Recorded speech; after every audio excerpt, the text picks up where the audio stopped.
इसके बाद उसने प्लान बी पर काम करना शुरू किया। जब ग्लोरिया वापस आई तो उसने उससे ज्वेलरी स्टोर के मालिक को फोन करवाया। कॉल पर चार्ल्स सोबराज ने खुद को बड़े रौब के साथ नेपाल का प्रिंस बताया और उससे कहा कि उसे बेशकीमती गहनों में बेहद दिलचस्पी है। उसने ये भी कहा कि वो गहने ग्लोरिया के साथ उसी के कमरे में देखना चाहता है। जौहरी को जरा भी शक नहीं हुआ।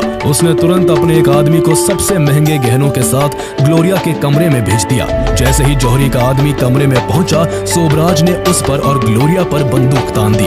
इससे पहले कि वो कुछ समझ पाते, उसने उन्हें कोई नशीली चीज सुंघाकर बेहोश कर दिया। कुछ देर बाद जब ज्वेलर को लगा कि उसका आदमी काफी देर से वापस नहीं आया है, तो वो खुद ग्लोरिया के कमरे की तरफ गया। चार्ल्स ने उसे भी कमरे के अंदर बुलाया और उसी तरह बेहोश कर दिया। अब तीनों लोग बेहोश थे।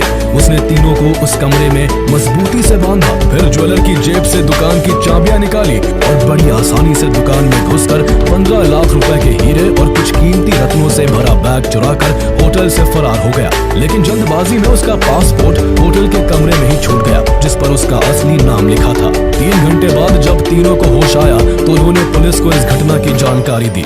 इतने हाई प्रोफाइल और सिक्योर होटल में डकैती की खबर से पुलिस महकमे में हड़कंप मच गया। कुछ पुलिस वाले होटल के आसपास के इलाकों में उसकी तलाशी करने लगे और कुछ सीधे एयरपोर्ट की तरफ भागे, क्योंकि उन्हें चार्ल्स का पासपोर्ट देखकर ये शक था कि वो जरूर देश से बाहर भागने की कोशिश करेगा।